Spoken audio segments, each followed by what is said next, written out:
بسم الله الرحمن الرحيم.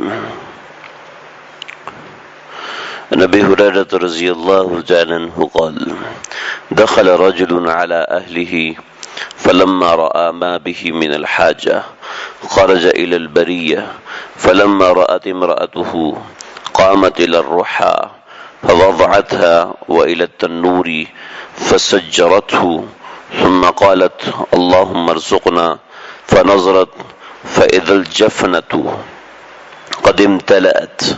قال: وذهبت إلى التنور فوجدته ممتلئا. قال: فرجع الزوج قال: أصبتم بعدي شيئا؟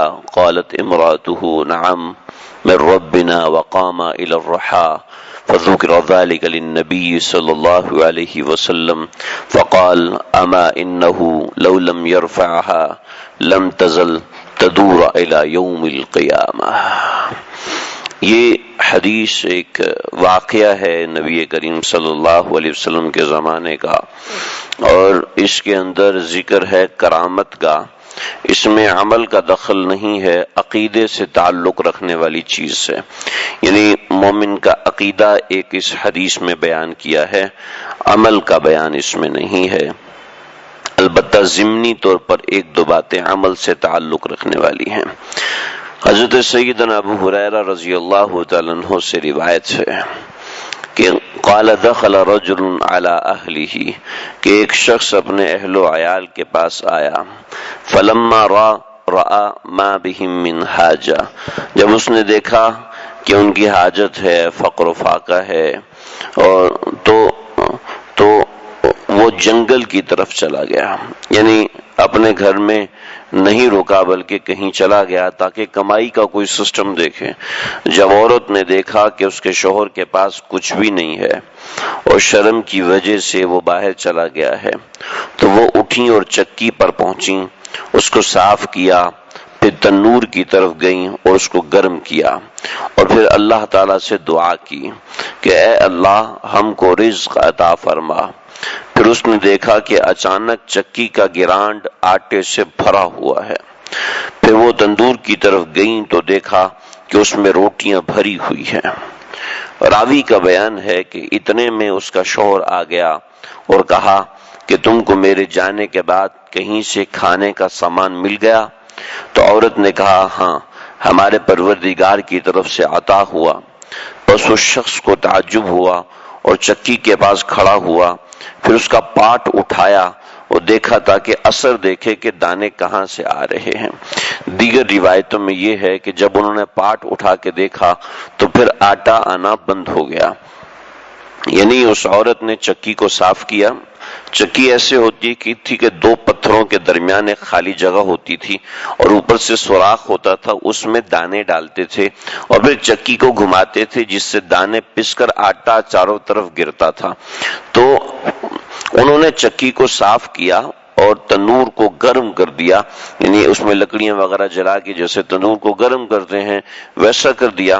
تو جب وہ واپس آئے تو برائے کرامت الاولیاء حق، حدیث میں آتا ہے کہ اللہ کے پیاروں کے سے کبھی ایسا ہو جاتا ہے کہ خلاف عادت کام ہو جاتا ہے، کہ اللہ کی طرف سے ایسے معاملات ہو جاتے ہیں جیسے کہ اس حدیث میں آیا.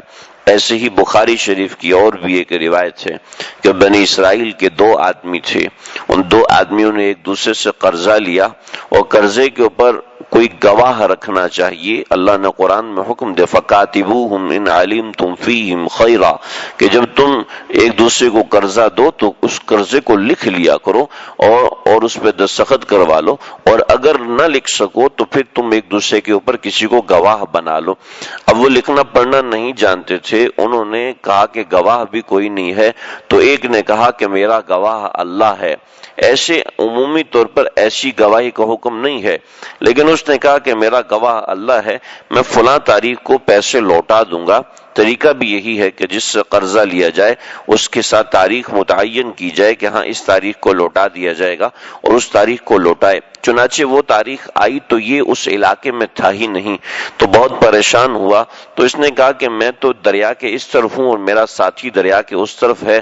چنانچہ دریا پہ گیا تو کوئی کشتی نہ ملی کہ جس سے دریا پار کر سکے، چنانچہ اس نے ایک لکڑی کاٹی اور لکڑی کے اندر ایک سوراخ کیا، اس سوراخ میں وہ سکے ڈالے اور ایک تحریر لکھ کے اس کو لپیٹ کے اس سوراخ کے اندر وہ بھی ڈال دی کہ بھائی میں نے اس تاریخ کو وعدہ کیا تھا اللہ کو گواہ بنا کے، اب وہ تاریخ آ چکی ہے لیکن میرے پاس پہنچنے کا ذریعہ نہیں ہے، میں دریا کے سپرد کر رہا ہوں، اگر مل گیا تو ٹھیک ہے اور اگر نہ ملا تو پھر یہ تمہارے، اور نہ ملا تو پھر میں جب ملاقات ہوگی تو دے دوں گا، اور بسم اللہ کر کے وہ ڈال دی۔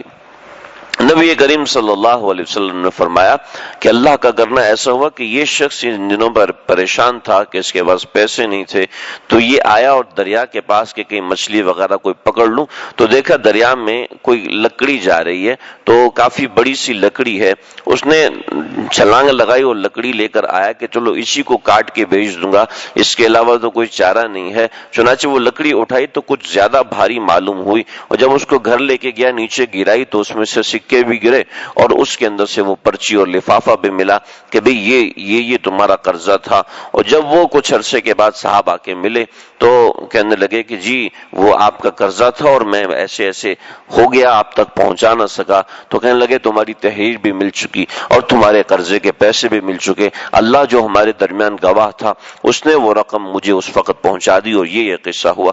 تو ایسے ہی اور بھی واقعات ہیں۔ تو یہ سمجھ لیا جائے کہ اولیاء کی کرامات اپنی جگہ بالکل برحق ہوتی ہیں، لیکن اس کا عملی زندگی سے کوئی تعلق نہیں ہوتا، یہ ذہن میں رکھیں۔ کوئی یہ سمجھے کہ کسی سے کوئی کرامت سرزد ہو جائے، کسی کے ہاتھ سے خرق عادت یعنی عادت کے خلاف کوئی عمل سرزد ہو جائے تو ضروری نہیں ہے کہ وہ ولی ہو، بس یہ اللہ ایک تسلی کے لیے اپنے بندے اور اپنے درمیان رابطے کی تسلی کے لیے کبھی کوئی ایسا معاملہ کروا دیتے ہیں، اس سے کرامت صادر کروا دیتے ہیں۔ چنانچہ اس طریقے سے کرامتاً بھی بعض مرتبہ رزق ملا، اور بھی صحابہ کرام کی کئی واقعات ہیں کہ اللہ نے کرامتاً کسی طریقے سے روزی دی اور عجیب واقعات ہوئے، بعض جگہ معجزات ہوئے نبی کریم صلی اللہ علیہ وسلم کے۔ ایسے ہی صحابہ کرام سے جو اس نوعیت کے عمل ہوئے ہیں جو خلاف عادت ہیں تو ان کو کرامت کہتے ہیں۔ چنانچہ یہ جو ان کو روٹیاں ملی اور یہ جو آٹا ملا یہ کرامت کے ساتھ ملا۔ بعض روایت میں یہ ہے کہ نبی کریم صلی اللہ علیہ وسلم نے فرمایا کہ اگر یہ چکی کا پاٹ اٹھا کے نہ دیکھتا تو آٹے کے ڈھیر لگ جاتے، لیکن وہ آٹا ختم نہیں ہونا تھا۔